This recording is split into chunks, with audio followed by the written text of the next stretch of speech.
Welcome to Make Shit Happen. This is episode number 54. My guest today is Desmond Anthony. Desmond, thank you for coming to the show, man. How are you doing today? I'm good, man. Thank you for having me. Thanks for taking the ride. And you know what? There are a lot of people. You know, we have a lot of people over here. We have businessmen over here. We have had sales consultants over here. We have had, people who are the number one sales trainer in the world over here. And today I got Desmond Anthony. And people are wondering, man, who is Desmond Anthony? What does he do? And where does he come from? Who is this guy? Tell our listeners, who is Desmond Anthony? Well, let me tell you my journey. It starts here in Houston, Texas. I'm born and raised here, Trinity Gardens. I attended Barbara Jordan High School, graduated in class in 1995.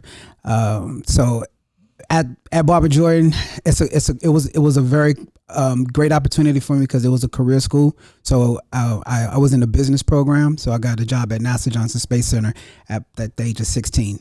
All right. So I started working in the media room. That took me into the public affairs office. And then I was in the protocol office. The protocol office is where you handle all the high dignitaries that actually want to come to the Space Center to actually see what we had going on. And then at that time, which was around 1995, 96, that was when the space station was being built. So we had a lot of international consulate generals coming in to see where their money was going because it was an international joint program. So I did that. But then 9/11 happened. Space program gets cut. Desmond gets laid off. But luckily, I was still kind of young. So I needed to make money. So I went to AT&T, became a salesman. And that was fun because that's a lot of money. But the one thing that people don't understand, in sales, you make a lot of money, but you don't have that much time with your family because you're always at work trying to make money. So that became old real quick. I wanted to go to school, so I enrolled in the Army. At that time, we was at war, so I went to Iraq, and that's pretty much where my life starts. Because everything building up to that, it was like I was going through the motions, I was learning stuff. But then when I got into the Army, it was more of responsibility and accountability. All right. So I became a Ranger. I actually went airborne. I always wanted to jump out of planes. Airborne is like jumping out of anything. We jumped out of helicopters. We jumped out of planes. And that was probably the most exciting part, of my career. But at the same time, it was the thing that ended my career pretty early. I was 10 years in, had made E7. E7 is sergeant first class. That's a high rank. There's only like 9 ranks in the enlisted officers program. So I was at number 7 in 10 years. Okay, that's kind of like, that takes a go-getter. It takes somebody to actually want to succeed. So did that. And after one nasty jump, it messed up my pelvic, it messed up my hips.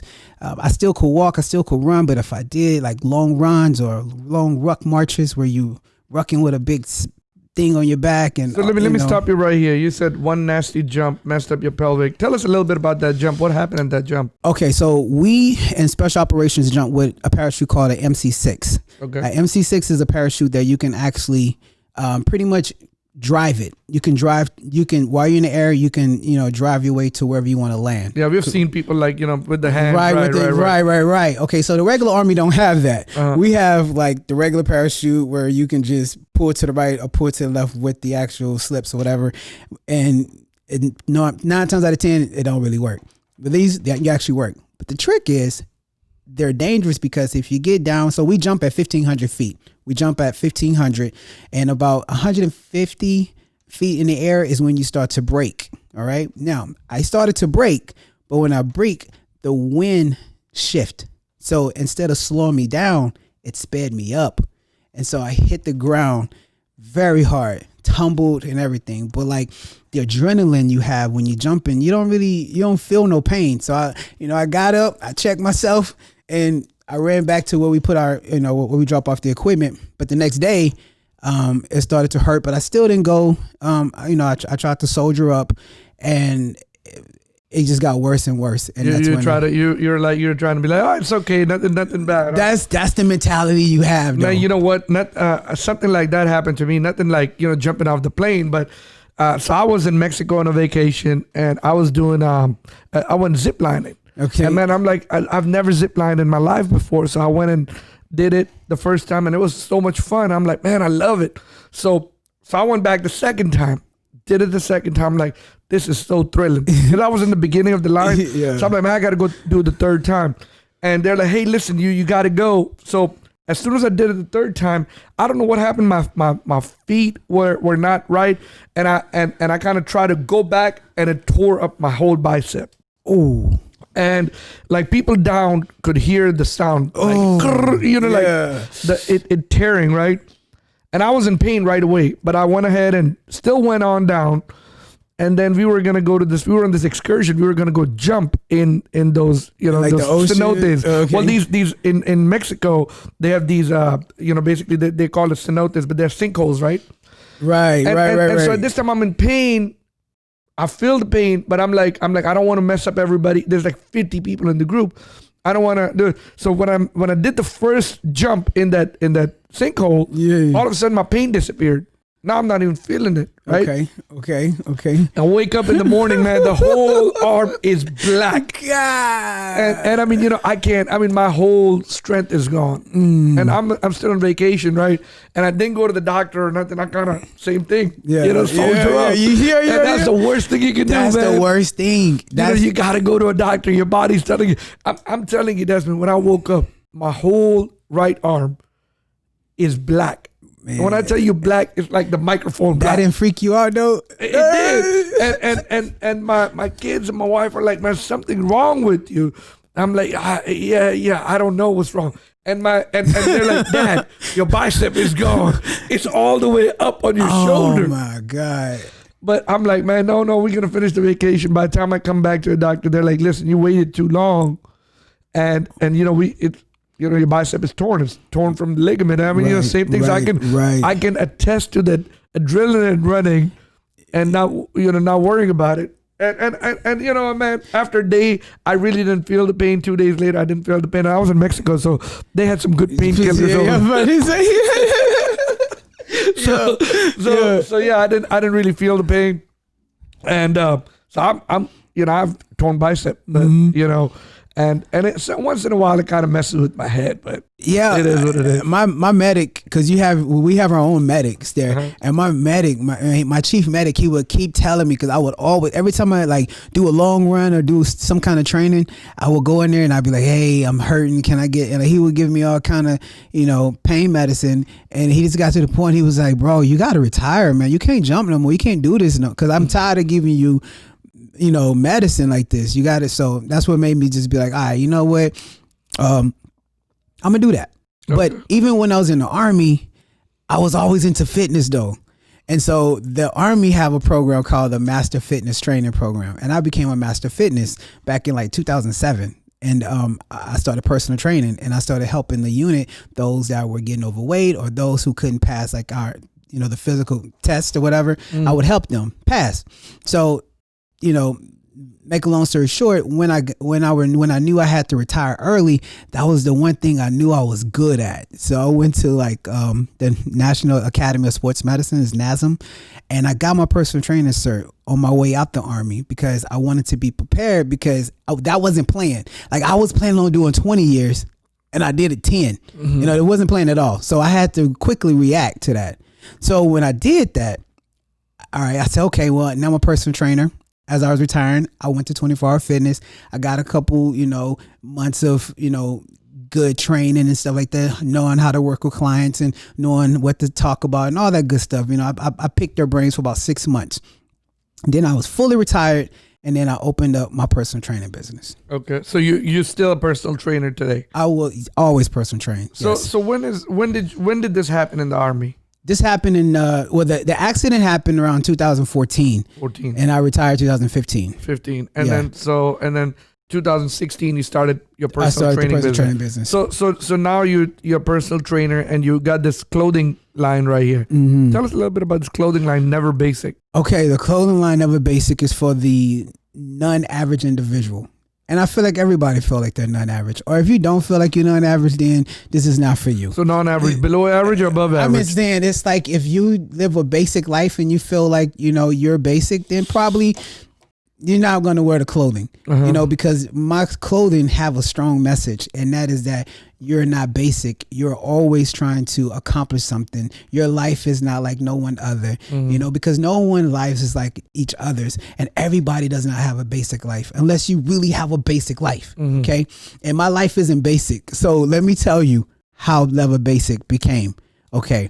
I invest in an artist out here. His name is Young Mortez. Very talented hip hop artist. Right now, he's very hot in the street. Young Mortez, at Young Mortez on IG. Started investing in him. I threw a big concert in 2016 for Houston. I figured I wanted to be the person that actually gave these young artists a platform. So I did a concert, all right? And that's how I met Young Mortez. So I started investing in Young Mortez. We started becoming business partners, and we was recording a sizzler.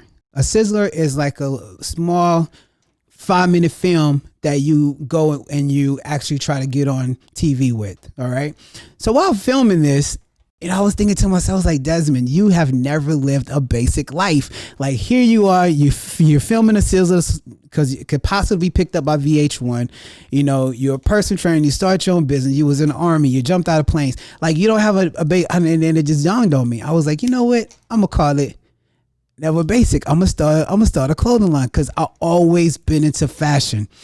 I look up to Ralph Lauren. Like, that's my man. I've been wearing his clothes since I was a child, and I really like the way he does his fashion. So I kind of idol myself after him, or I want to be like that guy. I want to be better than him, but that's who I model myself after.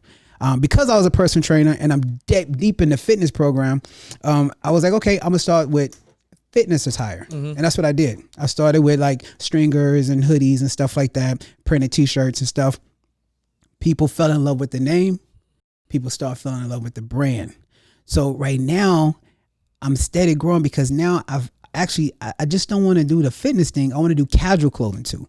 Then I want to go into like in the fall, I want to be going into scarves. I want to make scarves. I want to make sweaters and stuff like that. And then I want to get into formal, probably around December or early part of next year. So I have a plan in place. But right now what I'm doing, I'm just building the brand, because what I've learned, and let me tell you, I've learned a lot, because when you're trying to start your own business, it's not, you know, it's easy for you because you want it so bad, but there's so many obstacles, and those obstacles become valuable lessons.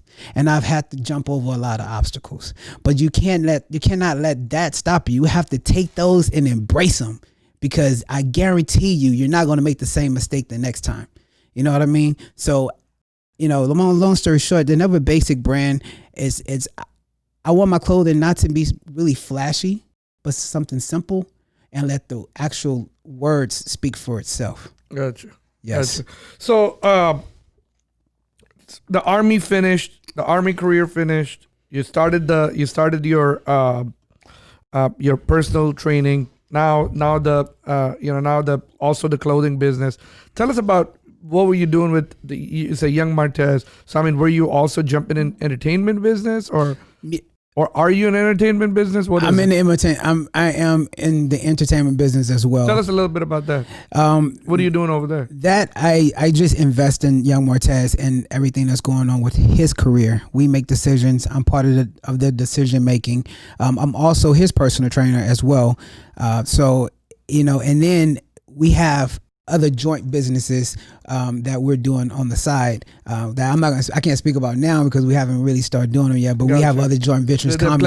It's a lot planned. So and you know, with the Never Basic thing, you know, he's one of my artists, so you know, it's easy to cross market because now, you know, I let him wear my clothing line, and I'm also investing in him as well. So therefore, when you see him, you're going to see Never Basic as well. So, you know, we've made videos. Oh, it's going to be huge for you. Oh, it's going to be super huge. Super huge. Like we just actually his video is about to go on BET. You know, and he just dropped an album called Certain Moments. Certain Moments, go get it. It's classic album.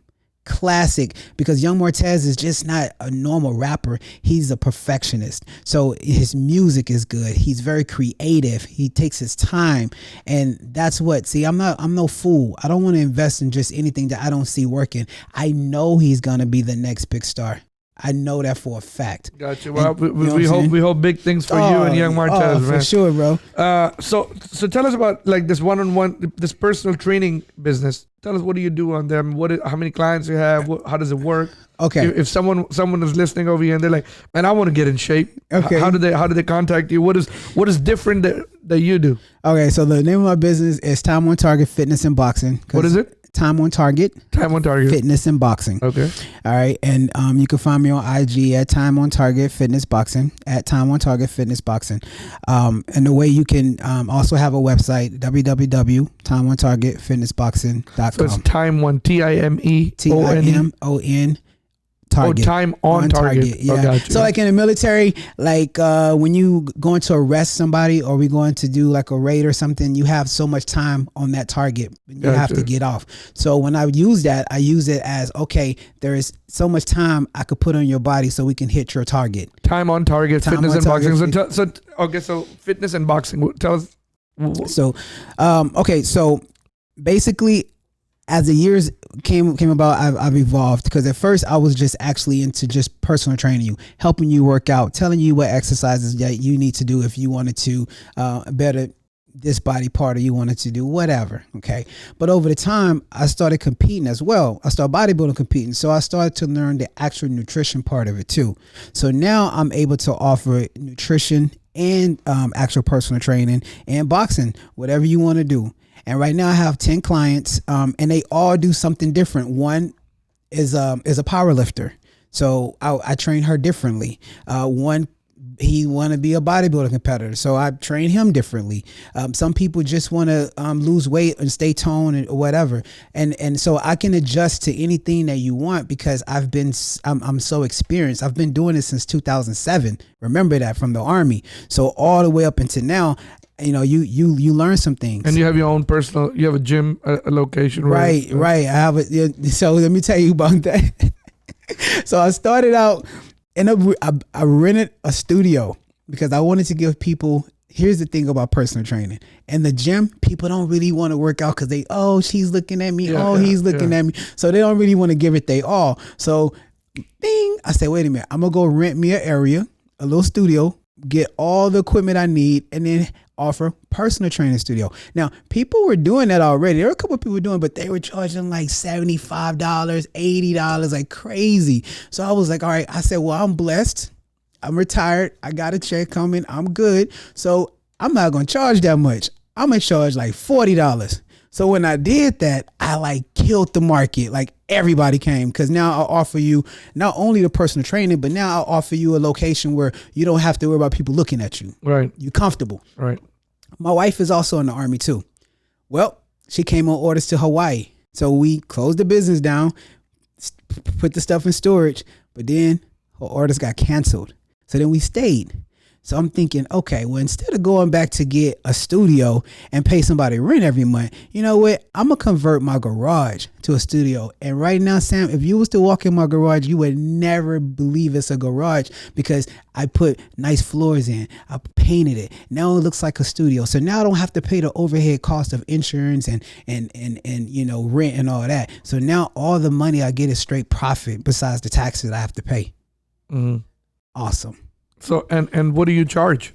Now I charge $60 an hour. $60. And that's still cheap. How did you go from 40 to 60? Because I don't want to bleed people. Because here's the thing. This is where people mess up at. If you charge somebody too much and they can't afford it, you know, they can't keep it up, then you've wasted a lot of time. And now they're going to always not meet their goals because they're going to keep giving up. But if you make it affordable, people will still continue to work. Mm-hmm. And that's what you want. You want people to work. You want people to consistently work to meet their goals. But if you have to worry about paying so much money and you can't do it, well then, yeah, you know what I mean? You're right. So tell us one thing. You know, I've seen you on your Instagram, and I know you've converted your religion to Islam. How did that happen? Well, when did that happen, and how did that happen? In 2017. My mom passed away, and she was a big reason why I didn't convert a long time ago. Okay, she was Christian, raised me up as a Baptist in the Baptist church, and you know, it was just a lot of things that I was being taught I didn't believe. But if you say you didn't believe that, then you might get in trouble. So I never really voiced that. But my other cousins, they were Muslims, and we would talk, and I would hear them, and I would like what they were talking about. I believe what they were talking about. So I started to read the Quran at a very young age, all right? But during the times I got away from it, I went to Iraq, and I studied the Catholic religion. I was like, okay, I'm feeling that. But the whole thing is, I never believed that, it could be a God and Jesus is God too. I mean, I just never believed that. I hope nobody take that personally against me. That's just this is what I believed, and and if you voice that, then, my mom would get mad at me. But once my mom passed away, I went back, I was working out, and I ran into my, a Muslim brother in the gym, and me and him connected, and I converted. And since I've converted, I have had the best life, because me and God has this, we have this relationship. We talk every day. I pray 5 times a day, and I don't pray because, I'm told to do that, but I just like doing that, because as an entrepreneur, your brain is constantly on go. It's on go. And I'm the kind of person that if my brain is not on go like that, I feel like I'm being lazy, or I feel like I'm not gonna succeed. So my brain is always like that. So for me, when I'm praying, I'm actually letting all that go and asking him to help me put this in a format where I can be more productive. I have thousands of ideas, but I need your help to put it in the right format so I can apply it and win. And that's why, me and him got that relationship. And that's why I like praying. I'm no perfect Muslim. You probably seen my Instagrams. I still curse. I still smoke weed. You know what I'm saying? But that has nothing to do with me and my God's relationship. And I try to tell everybody that I come into contact about him. I try to tell people without overtelling people that, hey, listen, all my success is because of God and the strength that he has given me. Because Never Basic was made by him. He told me, hey, you should do that. Direct message, I promise. I know it might sound weird to some people, but that's just what it is. I can't lie about it. That's how it happened. And, and a lot of good decisions that I have made has come from him. So ever since I converted, I've been my best self. And I don't talk about religion on my podcast, but I'm just going to ask you this question. I'm going to walk away from it. Is God the same in Christian religion and Islam, Muslim religion, Islam religion? Yeah, he's the same. He's the same. But here's the difference. You can't call him God, but then you call somebody else God too. Allah is him. That's it. Period. You got the prophets and you got God.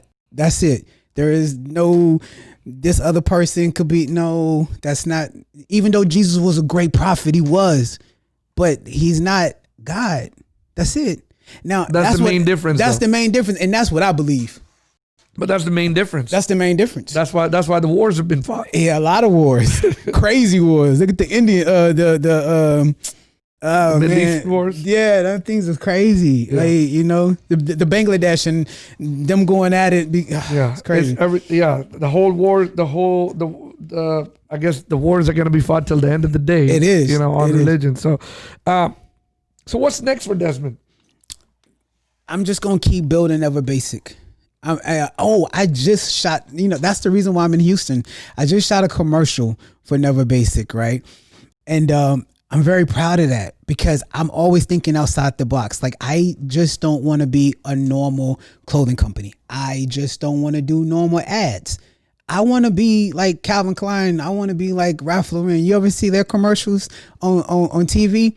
Yeah. Next level. That's what I'm doing. That's what I did right now. I did that. Sure. So I came to Houston to do a commercial, and we did that. And now I'm going to do another one in Miami. So you say you came to Houston. You're not living in Houston right now? No, I still live in Washington. Okay. As bad as I want to move back, I'm just going to wait for a little bit, because... You live in Washington? I live in Washington. Okay. Olympia, Washington. That's maybe 30 minutes outside of Seattle. So you keep coming back and forth? I keep coming back and forth. Gotcha. And it's cool. Because I like. And so what made you move to Olympia, Washington? Oh well, that's where I retired at. because that was my last duty station. And so I was already established there. I had already bought a home there. Everything was already set. My business was there. And that's the one thing. It's like, if I move back to Houston, it's cool, but I'm going to leave so many people back in Washington that actually depend on me to train and all that good stuff. So why did you shoot the commercial in Houston and not in Washington or Miami or LA or? I am. See, the thing is, I already got Washington pretty much. Washington is on lock. But I want to come to the major cities. I want to get the major cities. So I'm from Houston, so let me do Houston first. Mm-hmm. Okay, boom. So I already got the Miami one planned for the end of July. I'm going to do one in Miami. After I shoot that one in Miami, I'm going to drive to Atlanta. I'm going to shoot another one in Atlanta. Strategically, I'm going to drop those commercials. Okay? So I'm going to do it in every major city so that it can start to populate. So let me ask you a question. You know, a lot of people, because of COVID and the pandemic going on, they're slowing down their business. Mm-hmm. They're like, man, you know what? Let me slow down. Why are you not slowing down? Why are you going on full steam? Look like you got. I'm gonna do this. I'm gonna do this. I'm gonna do this. I'm gonna do this. By the end of the year, what's driving you that fast when the rest of the world is slowing down? Because you have to keep going. You have to be relevant. When this go away, you got to be relevant. If you slow down right now, everything that I did last year is pretty much for nothing, because I'm building. So I'm not going to stop. Like even if my revenue have went down, it has, but that doesn't mean I'm just going to stop. Like Never Base is going to keep being in your face. So when this pandemic is over, you will be like, okay, he been here this whole time. You know what I'm saying? And so you think it's important for other entrepreneurs to keep going at this time? Absolutely. You know, but here's the thing. You can't really worry about the revenue part right now, because honestly, I think if you're really concerned about revenue and worried about revenue, capital, I feel like that's kind of being selfish right now, because we all going through a hard time. What you have to do right now is build your business and make your business still relevant. You have to make your business relevant. Even if people are not buying your stuff right now, they still see you. So when they do have that money to spend, guess what they going to do? They going to buy it from you because you still around, while everybody else who stopped going to be falling off. They gone. They fell off. But Desmond, I'm still here. Never Basic, still evolving. I'm doing commercials. I'm doing this. I'm doing that. You know what I'm saying? So when everybody get back right, God willing, they're gonna be like, okay. So what you're telling me, that, you know, business should have their message out constantly, even if people are not buying right now, even if they don't have a lot of customers right now, they should stay relevant. So when times come back and when people have a need, they're thinking about you. Yeah. So that's a great message. Yeah. I mean, you know, that's honestly, I'm on the same wavelength as you for that. And that's why we have not stopped in my business. I have not stopped advertising because of the same, you know, I don't want to go back. I don't want to go from 60 to 0 and then try to ramp back up from 0 to 60 again. And that means that I've wasted all that time. So thank you for that message. That's great. One more thing. So if you're in Washington, you came to Houston, you're traveling by air? Yeah. What do you think about air travel right now? Okay, so to me right now, air travel is cool because it's like nobody's on the plane. No, but at first it was a little scary, but I think, you know what? You can't be scared. You just got to take protective measures. You know what I mean? If you're the type of person that, you know, here's what I will do though. When I go back home, every time I go back home, I'll get a COVID check, because I be flying. You know, even though I stay with my mask on, I stay protected, I still go back home and get a COVID check. But you can't be scared. If you're gonna be scared, then you might as well be dead. Yeah, I mean, we're like, this is what number 3, month number 4. Yeah, like, because March, it really kind of went. You know, the escalated in March, so March, April, May. I mean, shoot, 4 months. 4 months, 5. Yeah, I mean, almost. It was getting, so this is crazy. It's right? like you just gotta be. It's becoming a way of life almost. Right. That's what I was gonna say. It's like you gotta you're gonna get accustomed to it. You just gotta protect yourself. That's it. Period. I mean, you know, were you here this weekend in Houston? So I mean, you know, there's a lot. I mean, if you turn on the news and everything, what do you think about all these clubs and bars like not defying the order? I mean, I was watching yesterday on Instagram story, and I saw like this club on Sunday had a Sunday fun day and threw a last hurrah, and they were on the news. They were shamed by the news, every news station. Saturday night, Sunday, and I mean, what about these kids? They're on these. I mean, they are like all jumbled up together, and I mean, what do you think about that? I mean, why? I stay watching MSNBC. I love Rachel Mathis. Like, I love her show because if you're not watching the news right now, you will think that everything is okay. And that's the sad part. I feel honestly that our president has failed us. Instead of him making one big blanket order, he let everybody else do it, and it caused chaos. And now we had but when I saw the same thing you saw, I saw that, and I was thinking to myself, man, these people are really not really getting it. Like, I'm so scared to see us in 2 more months.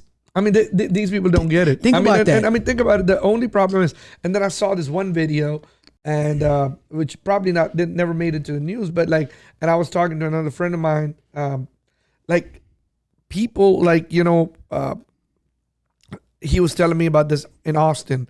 They had this party, 200 kids showed up at this house, and it's a huge house, okay, and the people who own the house let these underage kids drink.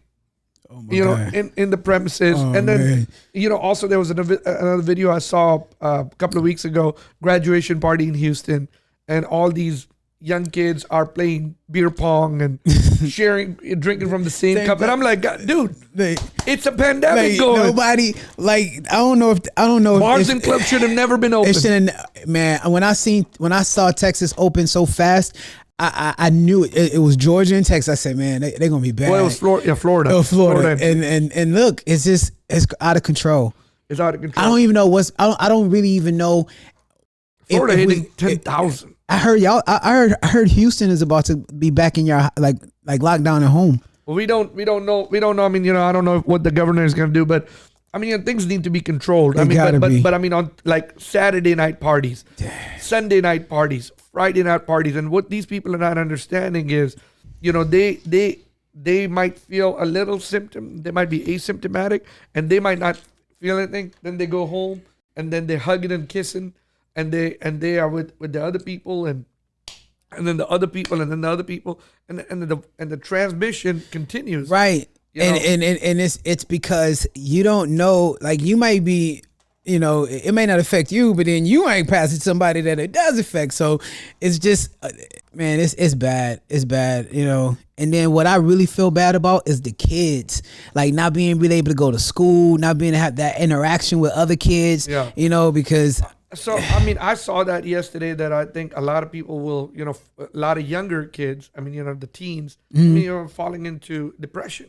I mean, yeah. And I mean, loneliness, I mean, causes depression. I mean, a lot of people who are single, I mean, a lot of people, I mean, they can't go out no more. They can't, relate to because of everybody's concerned about the COVID, right? Right. And I mean, so you will see a lot of people who are, in this, gonna be in this depressed mode. Right. And I mean, and you can see it. You can see it. I mean, you definitely could see it. And you don't really know how it affect people until it happens. And I'm seeing people really going crazy, staying in their house. Me, I was in the military. I was in 2 comeback tours to Iraq. So I've been in some worse conditions. So I don't care. But other people haven't been through that. Yeah. So it's hard for them. Human beings are social beings. Yeah. They're programmed to be social.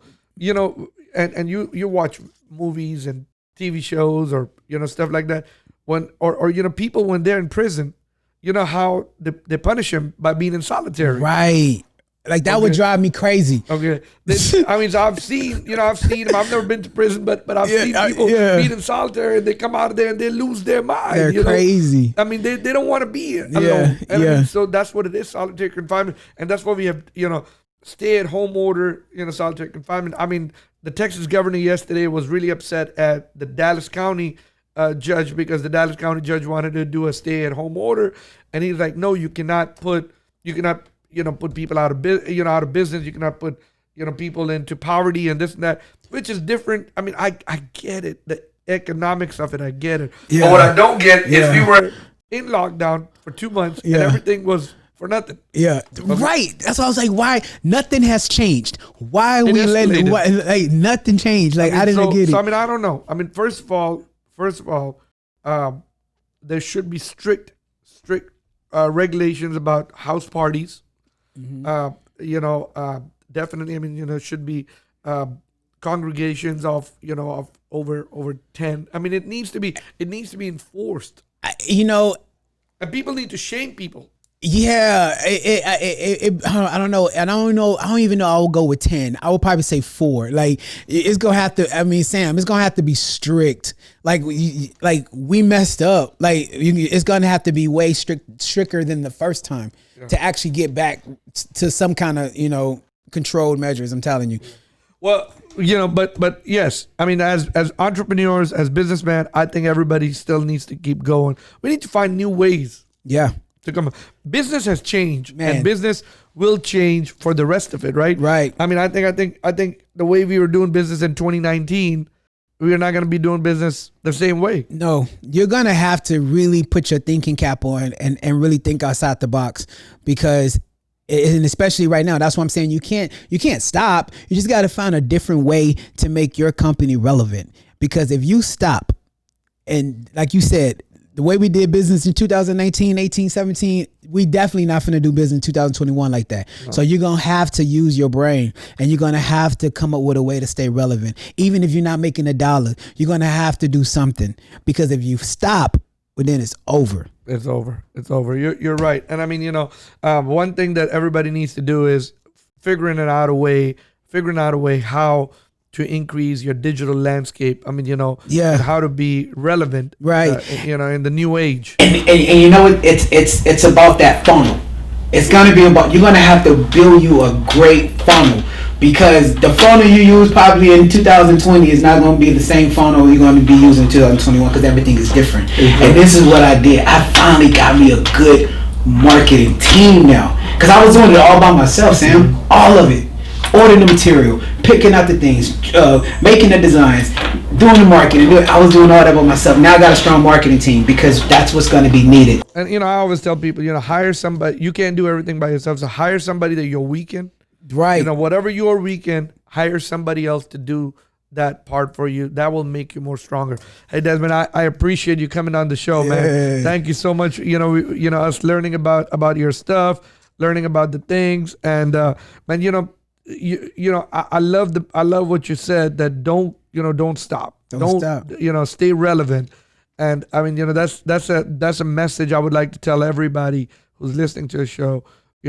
If you write off 2020, you might never see 2021. Amen. Amen. You're right. Yeah, so serious. So don't write off 2020. I mean, you still got 6 months to go. You got to just keep going. Still 6 months to go. Just stay in the game. It's going to be all right. Still 6 months to go. And hope, if anyone is listening to this, stop partying. Stop being irresponsible. Right? Wear your mask, man.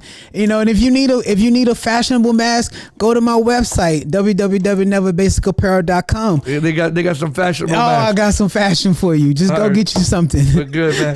Hey, thank you. Hey, let me ask another thing. Where can they find you on Instagram, Desmond? At DesStorm. That's at DEZSTORM, DesStorm. Are you on Facebook, Twitter, I'm on LinkedIn?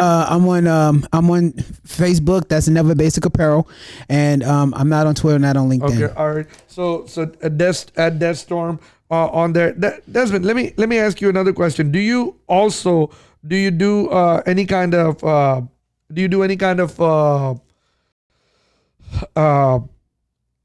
workout tips or any kind of training tips on your Instagram page or anything? If someone wants to see that, because since you're so much into that all the time, you can either reach me at the best way to reach me is at DesStorm. If you follow me there and you have any questions about nutrition, workouts, anything like that, I'm always answering questions. Free? Free. Just DM me. I love talking about it. You know, So at Des Storm, DEZ Storm, and if someone has any questions, hey Des, what do I do, man? I need to get fit. I need to, I'm here, but I've hit a plateau. Right. They just hit you up. just hit me up. I mean, more than happy to help You you. heard it, man.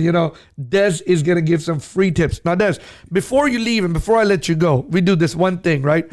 There's three things. We do our three things always. Like, so let's say everything disappears, man, from this world, and hundreds of years later, someone opens up this book and you had a pen and a paper and you wrote down three things that you will tell people how to live, something that you felt strongly about, and you left it in the book and you wrote it down because everything else disappeared, everything else was destroyed. And this can be 3 ways to live, three things, like a message to a world, message to your kids or your, somebody, or even Peter Pan, who opens up, hundreds of years later and sees Death Storm's book. What is the message you're gonna give it to them? This is the message I would give. First one. This is how you live. You break the day down. It's 24 hours in a day. Okay. You give 8 hours to family, 8 hours to God, and 8 hours to yourself. Whatever you want to do. That's whether you working hard, you staying in shape, physical fitness. You break those 24 hours down in 3 ways. You do that, you're gonna be good. All right. So there's 24 hours a day. Break it down. Break it down to 8. All right. The first 8 is for God. The other 8 is for family, and the other 8 is for bettering yourself. A lot of people are gonna look at them and they're like, "What are we doing? 8 hours praying to God?" Hey, if that's what it takes. All right. Give me one more way, like how you should, anything. Oh, here's the number one thing, and I know this may sound cliche, but treat people like you want them, like you want to be treated. And that's and the reason why I say that is because in business, you go across a lot of people who just don't do right. And and if you treat people the way you want to be treated in business, you're gonna go very far, because people are gonna not only want to do business with you, but they're gonna like your character. And that's what I pride myself about. I treat people the way I want to be treated, and I'm a stand-up guy. I don't mess over people. I don't lie. And I just do what I'm supposed to do, and I treat you exactly how God wants you to treat me. That's how it is, man. And if you do that, you'll go far. All right. So that's 2. Give me the third one. The third one, always, and this is where people fail at. Take care of yourself. Nutrition, health. If you don't know nutrition, you don't know health, you need to learn it, because your lifespan depends on it. There are so many people dying, especially minorities, at 60. Men making it to 55 these days. Women barely making it to 60. Okay. You know why? It's because their nutrition is bad, because they have high blood pressure. They have diabetes. They have stuff like that could be prevented, but they not taking the time for self to eat the right meals, to eat the proper meals, how many times a day. If you educate yourself on that, you'll live longer. And that's what it's all about, because if you don't take care of self and your nutrition and your health, well, then everything else, man, it's like it's for nothing, because you're not guaranteed to live that long. That's good. So take care of yourself. Yes. Take care of the nutrition is really health is wealth. Health is wealth. You got it. And I mean, if you don't take care of yourself, then nobody else is going to take care of you. And why not? Because it's not it's not 1856 where nothing. Nowadays you have apps that would actually tell you what to eat, how to eat. But you know what? You can't be lazy with self. And so many people, they lazy with their own self. They don't want to do what's right. Gotcha. And man, that's a great message. I love that one. Take care of yourself. Take care of yourself. One last question that I ask a lot of people, before you leave. What is your perception, or what is your thinking about humility? Why is humility important? Why is it important? And how do you... Humility? You meaning like... being humble. Wow. Yeah, you definitely got to be humble. You got to be humble, because being humble will motivate others to give you. That's another thing. I'm glad you brought that up. That's another way I live. I'm humble. I'm doing a lot, but I stay humble. because I can always do more and learn more. If I think I know everything, then I'm going to miss something or I'm not going to succeed. But if I'm humble enough to take advice from Sam, someone who has been very successful, I'm going to learn something. If I'm humble enough to, accept something from someone and not think to have it all, well then, what I'm saying? And then I also believe in giving. When you give, if you can give to someone, because when you give, God's going to always bless you with something back. You said that's very interesting that you said about giving. Tell me, let's expand on giving a little bit. Okay, so like, for instance, Martez, I'll use that for an example. I didn't have to, invest in him, but I see, how much he wants this. And I see how much he wants it. And I feel like God put me in position enough that I can help him get to where he needs to be. Because if I help him, well, then I'm going to get my blessings. I know a lot of people pass the bums up on the street or bums at the station. But hey, if you have it, just give it to him. You never know what's in store for you. You know what I mean? So always give. I'm always giving free advice. I'm always training for a lesser price. I'm always giving because not that I really do it because I want to receive something, but I know that if I do give, nothing but goodness can come to me. Or in your religion, I mean, they stress a lot about giving. That, yes. But I've always been like that anyway, though. Yeah. Because I like to be a nice person. And Islam stresses a lot about it. Yeah. It's a thing, but it makes you at peace. Because you're so wanted to give that you don't have any anger, you don't have any aggression, because all you want to do is help. And when you want to help, guess what? People gonna want to help you back. Thank you so much, man. Thank you for coming on the show. Yay, no Thank problem. you for sharing what your little wealth of knowledge with us, and I hope and I'm sure people will enjoy it. Thank you, Des. And listen, I'm gonna go ahead and put it out again. If someone needs any kind of training tips, any nutrition tips. Yep. Hit the boy Des Storm up on Instagram. He'll give it to you for free. We'll give it to you. All right. Thank you, man. Thank you so much. Thank you.